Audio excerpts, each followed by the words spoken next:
तो income tax भरने को लेकर एक बहुत बड़ी खबर है। सालों से हम जिन तारीखों के आदी हो चुके थे, अब वो बदलने वाली हैं। जी हां, बजट 2026 ने टैक्स फाइलिंग का पूरा कैलेंडर ही एक तरह से बदल दिया है।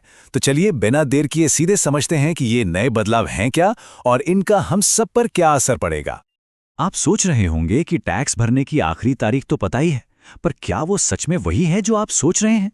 ये सवाल इसलिए बहुत जरूरी है क्योंकि सालों से चली आ रही डेडलाइंस अब बदल चुकी हैं और इसका असर लाखों टैक्स पेयर्स पर पड़ने वाला है। तो आज हम क्या क्या बात करने वाले हैं।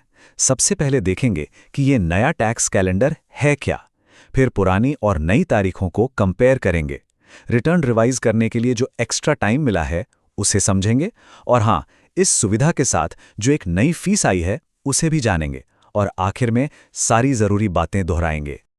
चलिए शुरू करते हैं सबसे बड़े बदलाव से। अब तक टैक्स फाइलिंग की दुनिया में हम 3 मेन तारीखों के बारे में सुनते आए थे, लेकिन अब इस कैलेंडर में एक चौथी तारीख भी जुड़ गई है। जी हां, इनकम टैक्स एक्ट में एक छोटा सा बदलाव हुआ है, लेकिन उसने पूरे सिस्टम में एक बड़ा फेरबदल कर दिया है। तो अब सवाल यह है कि किस टैक्स पेयर के लिए कौन सी नई डेडलाइन है। आइए इस कंफ्यूजन को दूर करते हैं और सीधे सीधे देखते हैं कि पुराने सिस्टम के मुकाबले अब क्या बदल गया है। याद है ना, पहले का सिस्टम कितना सिंपल था। अगर किसी का टैक्स ऑडिट नहीं होना है, फिर चाहे वो सैलरीड हो, अपना बिजनेस चलाता हो या कोई प्रोफेशनल हो, सबके लिए एक ही तारीख थी, 31 जुलाई। अब जरा इस टेबल पर गौर कीजिए, क्योंकि सारा खेल यही है। सैलरीड इंडिविजुअल्स यानी नौकरी पेशा लोगों के लिए कुछ नहीं बदला, उनके लिए डेडलाइन वही है 31 जुलाई। लेकिन जो बड़ा चेंज है वो है नॉन ऑडिट वाले बिजनेस और प्रोफेशनल्स के लिए। इनकी डेडलाइन 1 महीना आगे खिसक गई है, ये हो गई है 31 अगस्त।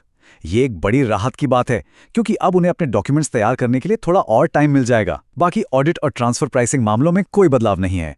तो मतलब यह है, बिजनेस करने वालों को अब एक अलग और थोड़ी ज्यादा मोहलत वाली डेडलाइन मिल गई है। और हाँ, ये जानना भी बहुत जरूरी है कि ये नए नियम कब से लागू हो रहे हैं। तो ये फाइनेंशियल ईयर 25-26 से लागू होंगे, यानी असेसमेंट ईयर 26-27 के लिए जो आईटीआर फाइल किए जाएंगे वे इन नई तारीखों के हिसाब से होंगे। अच्छा, तो तारीखों की बात तो हो गई, अब चलते हैं दूसरे बड़े अपडेट पर, और ये जुड़ा है अगर रिटर्न में कोई गलती हो जाए तो उसे सुधारने से। और यहाँ टैक्स पेयर्स के लिए एक अच्छी खबर है।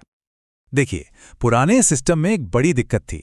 सोचिए, बिलेटेड आईटीआर और रिवाइज्ड आईटीआर दोनों की आखिरी तारीख थी 31 दिसंबर। अब अगर किसी ने 31 दिसंबर को ही अपना बिलेटेड रिटर्न फाइल किया और अगले दिन पता चला कि कोई गलती हो गई, तो कुछ नहीं, गेम ओवर, उसे सुधारने का कोई रास्ता ही नहीं था। और इसी मुश्किल को इस नए नियम ने हल कर दिया है। अब देखिए, बिलेटेड आईटीआर फाइल करने की डेडलाइन तो वही 31 दिसंबर है, लेकिन उसे या किसी भी और आईटीआर को रिवाइज करने के लिए डेडलाइन को 3 महीने आगे बढ़ाकर 31 मार्च कर दिया गया है। यह एक बहुत बड़ा और जरूरी बदलाव है। इसका सीधा सीधा मतलब यह है कि अब गलती सुधारने की हड़बड़ी कम होगी। जो लोग लास्ट मोमेंट पर रिटर्न भरते हैं और बाद में कोई गलती पाते हैं, उनके लिए ये 3 महीने का एक्स्ट्रा टाइम एक बड़ी राहत है। लेकिन रुकिए, कहानी में एक ट्विस्ट है। जैसा अक्सर होता है, इस सहूलियत की एक कीमत भी है, और वो है एक नई फीस। बिल्कुल, इनकम टैक्स एक्ट में एक नया सेक्शन 234I जोड़ा गया है, और ये कहता है कि अगर कोई अपने रिटर्न को 31 दिसंबर के बाद, मतलब जनवरी से मार्च के बीच रिवाइज करता है, तो उसे एक लेट फीस देनी पड़ेगी। ये बात ध्यान में रखनी होगी, पहले रिवाइज रिटर्न पर कोई फीस नहीं लगती थी।